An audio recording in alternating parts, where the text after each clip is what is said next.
Boa noite a todos. Recordando, nós tivemos no nosso estudo passado uma reflexão sobre o maior espírito, o maior mestre, o maior educador que esteve aqui no nosso planeta, Jesus Cristo. Hoje, o nosso tema será uma reflexão sobre o maior enigma da humanidade, Deus. Numa entrevista com Chico Xavier, no livro Entender Conversando, fizeram-lhe a seguinte pergunta: numa época de tanto progresso intelectual e tecnológico, observamos que o homem experimenta momentos de frustrações, desespero, intranquilidade e violência. Por quê? Emmanuel, através do Chico, respondeu: não acreditamos que as criaturas consigam ser felizes sem a ideia de Deus. Urge que sejamos reconduzidos para Deus, a fim de que não fiquemos à mercê de princípios que não definem as verdades da vida e as realidades de espíritos imortais que somos. Diante de todos os problemas que estamos enfrentando, só o coração das criaturas, voltado para Deus, é que poderá solucioná-los. Daí a importância desse tema para a nossa reflexão e fortalecimento. E vamos iniciar com uma questão. Como você tem buscado Deus? Isso mesmo.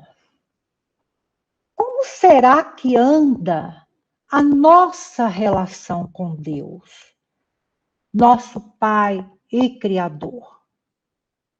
Respondam no nosso chat. E Kardec, no livro A Gênese, nos diz que Deus é o eixo de todas as crenças e o objetivo de todos os cultos. Mas, apesar de Deus ser o fundamento central e o objetivo de todas as crenças, cada religião explica Deus a seu modo, segundo as suas convicções, surgindo assim diferentes ideias e interpretações sobre Deus, nosso Pai. Conclui Kardec, portanto, que o caráter de todas as religiões é conforme a ideia que elas dão de Deus. Mas se Deus é único, é um só, por que tantas ideias e interpretações diferentes sobre o Criador? É Camille Flammarion, no seu livro Deus na Natureza, que responde a essa questão, nos esclarecendo que a ideia de Deus é relativa ao grau intelectual dos povos e aos progressos espirituais da humanidade. E como nem todos nos encontramos no mesmo grau de progresso espiritual, moral, intelectual, nem todos compreendemos e pensamos da mesma forma. Como consequência, surgem interpretações e crenças diversas sobre Deus. Mas qual a ideia geral que a humanidade tem de Deus? Camille Flammarion nos diz que a maioria dos crentes em Deus o conceitua como um homem poderoso, como um super-homem, assentado num trono em algum lugar no céu, presidindo os nossos atos. Ou o imaginam como sendo um velhinho muito inteligente, simpático, bondoso, de olhar penetrante, barbas brancas, e que sabe tudo, que vê tudo, que ouve tudo e que atende todos os pedidos que chegam até ele. E quando nós morrermos, cada um de nós irá se colocar à sua frente, ele nos ouvirá e decidirá sobre os nossos destinos, absolvendo-nos ou condenando-nos eternamente. Conclui Camille Flammarion que Deus é absoluto e nós ainda não o compreendemos. Sobre a compreensão de Deus, é Leon Denis, no seu livro Grande Enigma, que nos diz que essa compreensão vai se revelando mais brilhante e mais sublime à medida que escalamos os degraus do progresso espiritual. À medida que formos evoluindo intelectualmente, moralmente, espiritualmente, iremos desenvolvendo, purificando os nossos raciocínios, os nossos sentimentos e tendo uma ideia mais verdadeira, mais madura, mais superior sobre Deus, o nosso Pai e Criador. Os espíritos superiores esclareceram a Kardec que quando o homem, pela sua perfeição, houver se aproximado de Deus, ele o verá e o compreenderá. Mas muitos pensam que basta apenas a gente desencarnar que nós veremos e compreenderemos Deus. Mas não bem assim a realidade nos esclarece a doutrina espírita. Jesus afirmou no Sermão da Montanha que bem-aventurados, felizes serão os que têm puro coração, porquanto verão a Deus. Afirmativa do Mestre. Assim, nós podemos concluir que ver Deus, compreender Deus, é mérito daquelas almas que já estão purificadas, que já atingiram um alto grau de evolução, de perfeição. Mas com que aparência se apresenta a Deus ao que se tornaram dignos de vê-lo? Será que é sob uma forma qualquer, sob a forma humana, ou com um foco irradiante, resplandecente de luz? É Kardec que nos esclarece essa questão no livro A Gênese, nos dizendo que a linguagem humana é impotente para dizê-lo, porque não existe para nós nenhum ponto de comparação capaz de nos facultar uma ideia. Devido ao nosso grau de evolução, a nossa linguagem, os nossos raciocínios, as nossas ideias ainda são muito limitadas, muito imperfeitas, muito pobres para podermos ter essa imagem de como deverá ser Deus quando nós pudermos vê-lo e compreendê-lo. Sobre a compreensão de Deus, Leon Denis, no seu livro O Grande Enigma, nos esclarece que se somos ainda impotentes para compreender a essência divina, a natureza íntima de Deus, nós podemos ter uma ideia do Criador através de suas obras e de suas leis, nas quais brilham a sua sabedoria, a sua justiça e o seu amor.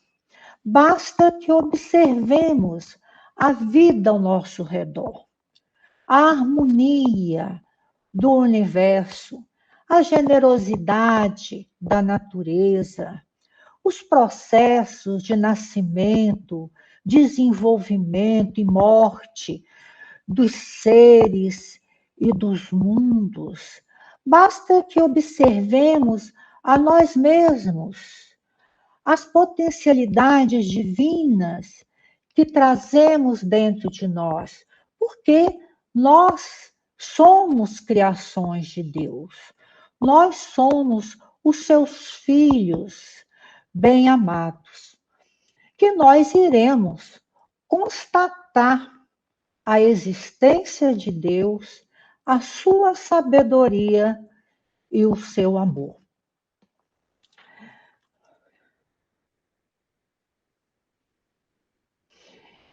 Sobre a ideia de Deus, continua Leon Denis, que ela é indispensável à nossa vida e à nossa evolução.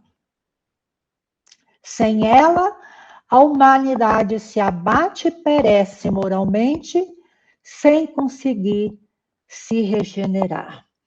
E Leon Denis compara a importância da ideia de Deus em nossa vida como sendo uma bússola preciosa que nos guia, que nos orienta no rumo certo da nossa caminhada evolutiva.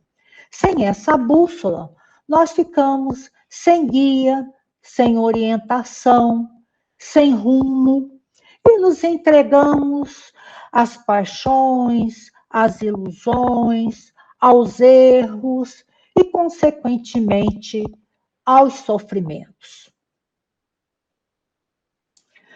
Sobre a ideia de Deus, continua Leon Denis, que ela precisa ser engrandecida, desembaraçada das falseadas interpretações em que as religiões e os sistemas a têm envolvido. E é justamente porque a ideia de Deus é ainda tão mal compreendida pelas religiões, pelos sistemas, que nós vemos tanta coisa errada acontecendo no nosso mundo atual. Porque nós agimos, nós nos comportamos de acordo com a ideia que temos de Deus. Sem a ideia de Deus, nos diz a educadora Dora Encontre, que não há unidade e nem fundamento no universo. Tudo se torna caótico, sem sentido, sem rumo, sem legalidade, sem medida. Não há valores morais universais. Não há esperança, não há razão, não há ciência, não há nem mesmo filosofia. Negar Deus é negar a razão, conclui a educadora. Agora, nós vamos ver algumas ideias sobre Deus que foram trazidas para nós através dos tempos, sendo que os seus autores nos dizem que essas ideias, que essas comparações são muito pobres, muito imperfeitas para retratar a grandeza e o poder de Deus, nosso Pai. Mas foram as ideias que eles puderam conceber em determinados momentos de suas vidas. Então, vamos a elas. Começando com Moisés, há 1.300 anos antes de Cristo.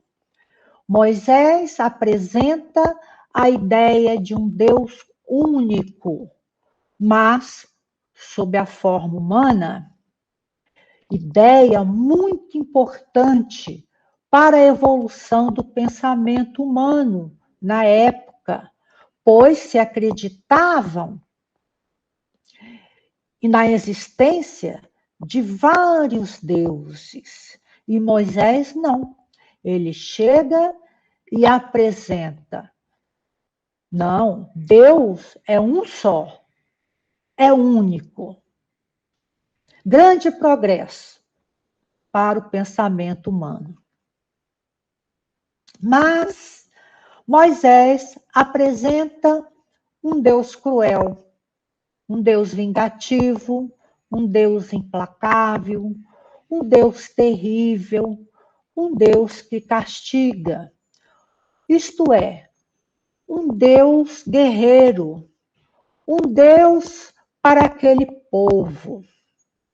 Essa era a ideia de Deus que naquela época eles podiam aceitar, respeitar, compreender. Se Moisés tivesse apresentado um Deus que é Pai, justo, bom, amoroso, que perdoa aqueles que erram, que nos dá oportunidades para reparar erros infinitamente, eles não teriam condições de compreender, de suportar, de respeitar essa ideia. E essa ideia trazida por Moisés sobre Deus, ela também tinha como objetivo controlar a violência daquele povo e manter a disciplina. Portanto, o Deus apresentado por Moisés era para ser temido e não amado. Passou o tempo e vieram os antigos filósofos trazendo as seguintes ideias sobre Deus. Sócrates, Deus é a razão perfeita. Platão, Deus é a ideia do bem. Aristóteles, Deus é a perfeição absoluta. Sócrates e Platão são considerados os precursores, os iniciadores das ideias cristãs e do espiritismo. E o resumo da doutrina de Sócrates e Platão nós encontramos lá na introdução de O Evangelho segundo o Espiritismo. Vale a pena nós irmos lá conferir, ler com atenção. É interessante uma frase de Sócrates, quando ele foi condenado à morte, a beber cicuta, porque, segundo os seus adversários e as suas ideias eram revolucionárias. Estavam corrompendo o pensamento, especialmente dos jovens. E ali no momento da sua condenação, ele disse o seguinte: podem me matar, mas não conseguirão me calar, pois continuarei filosofando na eternidade. Passaram-se os tempos, a humanidade já tinha evoluído um pouco mais. E veio Cristo, apresentando um Deus soberanamente justo, bom e misericordioso, que dá aos seus filhos segundo as suas obras, para que possamos ter o mérito do nosso crescimento, das nossas conquistas. Apresentou Deus como sendo um pai que estende a sua proteção sobre todos os seus filhos, que dá a todos, sempre, infinitas oportunidades para que possam aprender as lições, corrigir os seus erros e reconquistar o seu progresso e a sua felicidade. Portanto, um Deus para ser amado e não temido como o Deus apresentado por Moisés. E o Mestre nos deixou essa sublime recomendação: amai a Deus sobre todas as coisas e ao próximo como a si mesmo, pois é nos esforçando para aprender a amar o nosso próximo que nós um dia conseguiremos compreender e amar a Deus. Em 1857, veio a doutrina espírita.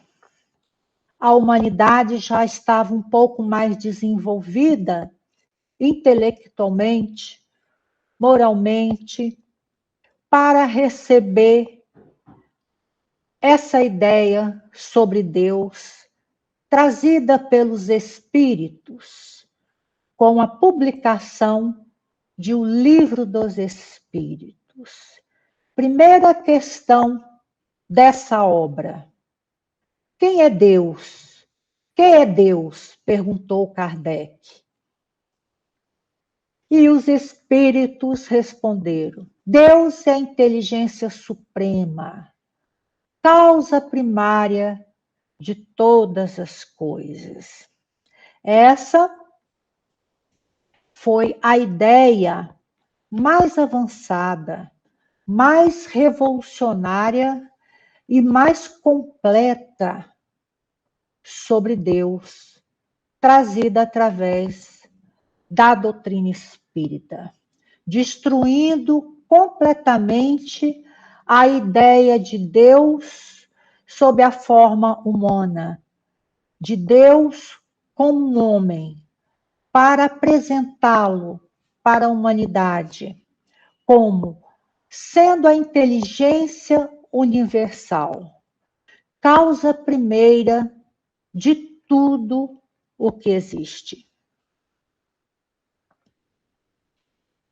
E Allan Kardec, no livro A Gênese, desenvolve a ideia de Deus comparando a ação da providência divina sob a forma de um fluido inteligente que enche o universo infinito e penetra em todas as partes da sua criação.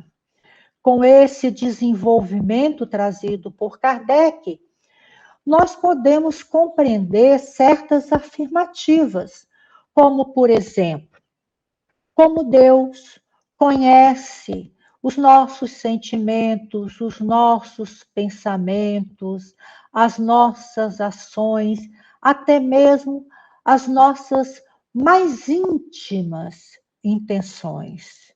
Nós podemos compreender a afirmativa de que Deus está em nós e nós estamos nele. Que Deus está em tudo o que ele criou. Que toda prece, que todo pensamento chega a Deus. Então, nós podemos compreender que todos nós que fazemos parte da criação divina, todos os seres, tudo está mergulhado, penetrado pelo fluido inteligente, pelo fluido divino que emana do Criador. E os nossos pensamentos, os nossos sentimentos, as nossas intenções repercutem nesse fluido, como o som repercute no ar. E Kardec complementa o seu desenvolvimento nos dizendo: longe de nós materializar a divindade, a imagem de um fluido universal inteligente destina-se a dar uma ideia mais exata do que das que o apresentam debaixo de uma figura humana. Leon Denis, filósofo francês da época de Kardec, traz a seguinte ideia sobre o Criador.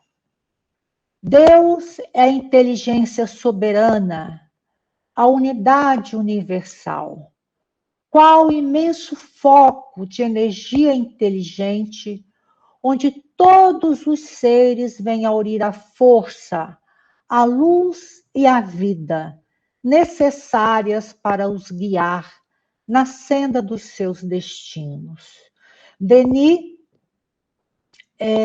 compara Deus como sendo um foco de energia inteligente que está a resplandecer incessantemente e onde todos nós entramos em contato naturalmente com essas energias e nelas nós encontramos força, nela nós nos fortalecemos, nos alimentamos e nos tornamos melhores. Deus, segundo Camille Flammarion, amigo íntimo de Kardec, foi quem fez o discurso no sepultamento do codificador.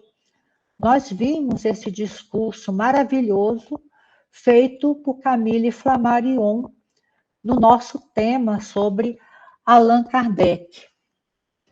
Além de orador, no sepultamento do codificador, Camille Flammarion também foi o descobridor da M104, dessa galáxia que nós estamos vendo, também conhecida como sombreiro, pelo seu formato lembrar o chapéu mexicano.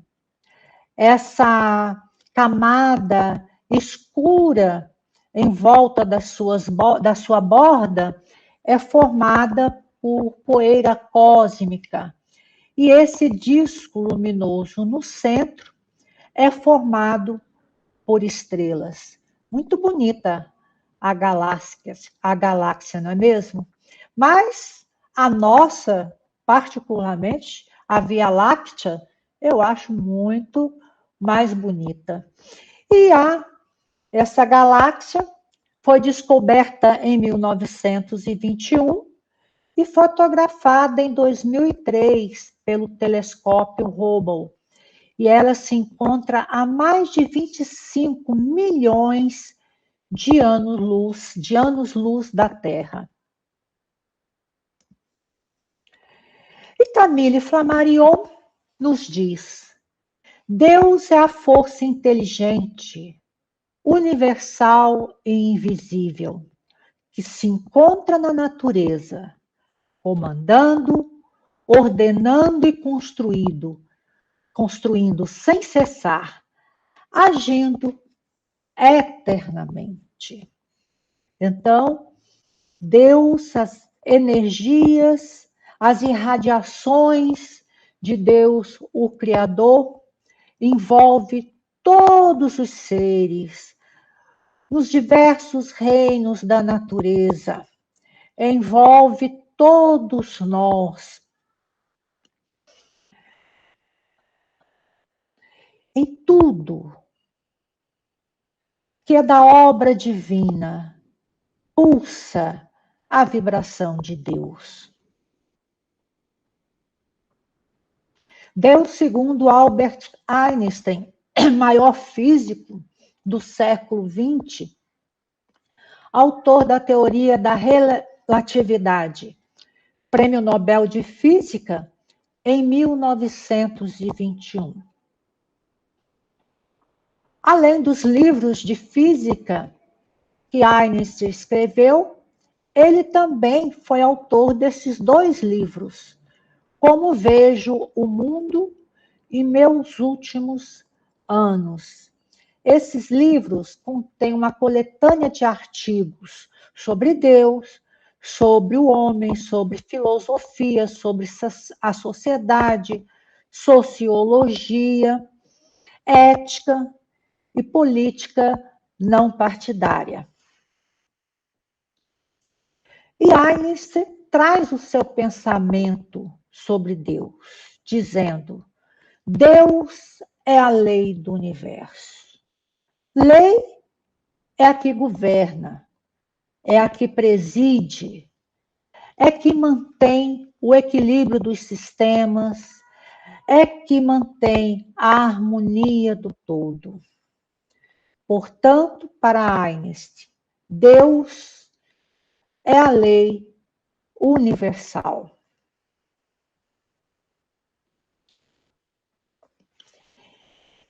Deus, segundo Áureo,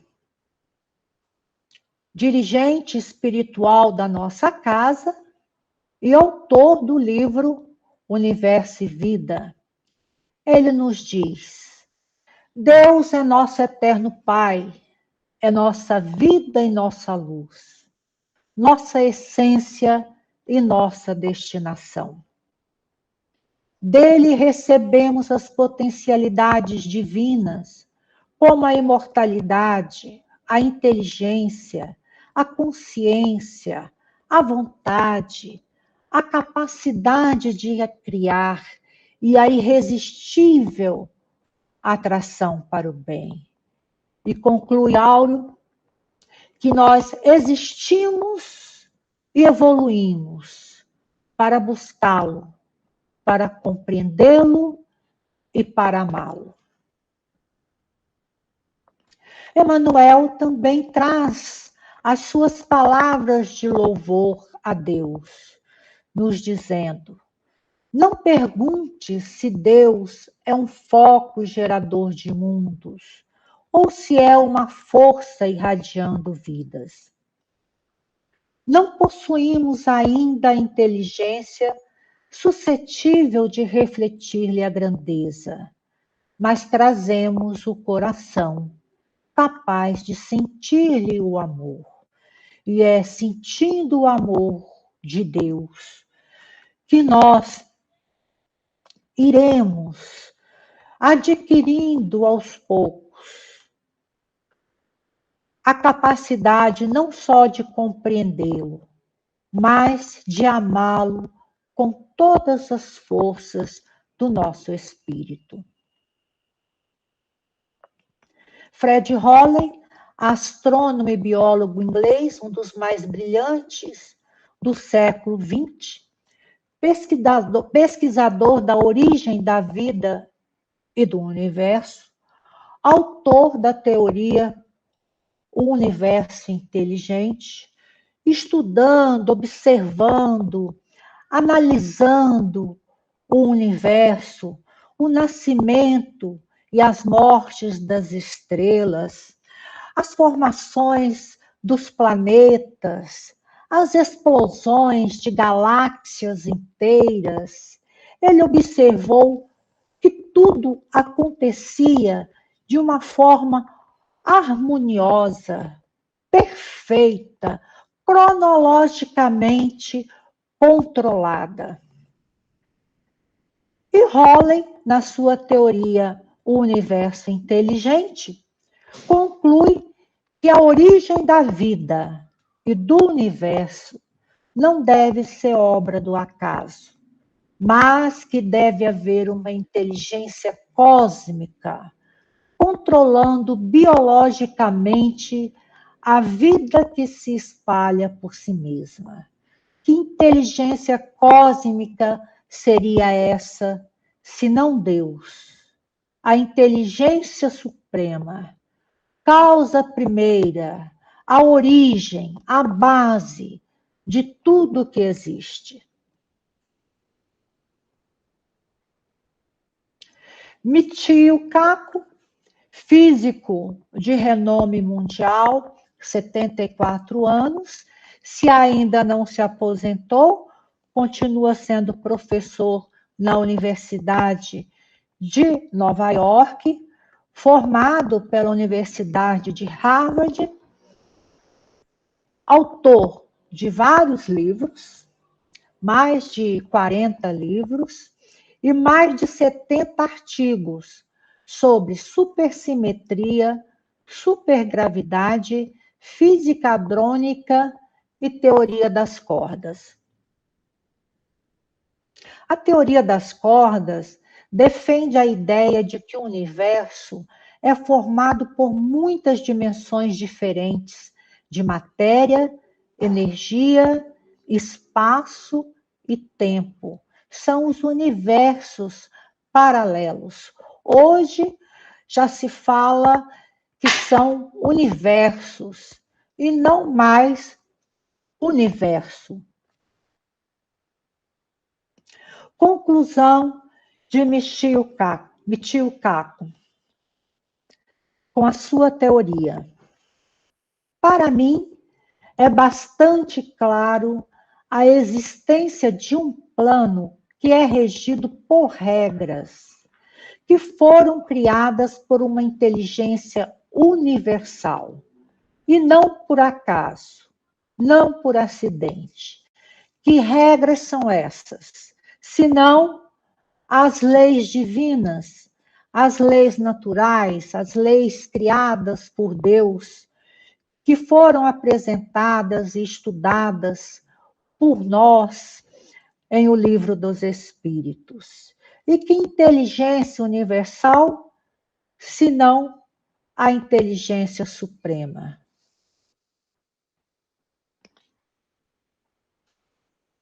E Leon Denis, diante das tentativas dos homens de compreender o grande enigma que é Deus, nos traz as suas palavras.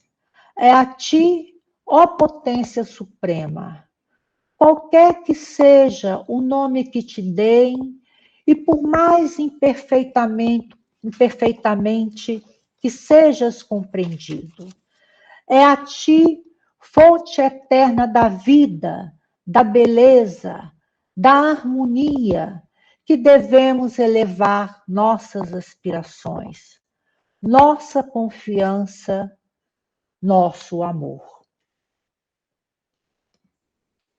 Aí está a nossa bibliografia para aqueles que desejarem consultar o nosso conteúdo. E nós vamos encerrar a nossa reflexão ouvindo um poema e que possamos levá-lo na nossa mente e no nosso coração. Onde está Deus? José Soares Cardoso. Onde estás, Deus? Perguntou o cientista. Ninguém o viu jamais. Quem é ele? Responde às pressas o materialista. Deus é somente uma invenção da fé. O pensador dirá sensatamente: não vejo Deus, mas sinto que Ele existe. A natureza mostra claramente onde o poder do Criador consiste. Mas o poeta dirá com a segurança de quem afirma porque tem certeza: eu vejo Deus no riso da criança, no céu, no mar, na luz da natureza. Contemplo Deus brilhando nas estrelas, no olhar das mães fitando os filhos seus, nas noites de luar claras e belas, em tudo pulsa o coração de Deus. Eu vejo Deus nas flores e nos prados, nos astros a olhar pelo infinito. Escuto Deus na voz dos namorados e sinto Deus na lágrima do aflito. Percebo Deus na frase que perdoa, contemplo Deus na mão que acaricia, encontro Deus na criatura boa e sinto Deus na paz e na alegria.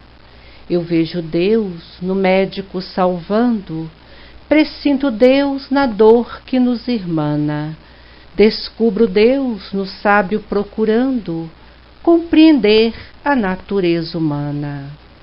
Eu vejo Deus no gesto de bondade, escuto Deus nos cânticos do crente, percebo Deus no sol, na liberdade, e vejo Deus na planta e na semente. Eu vejo Deus, enfim, por toda parte, que tudo fala dos poderes seus. Descubro Deus nas expressões da arte, no amor dos homens também sinto Deus. Mas onde eu sinto Deus com mais beleza, na sua mais sublime vibração, não é no coração da natureza, é dentro do meu próprio coração.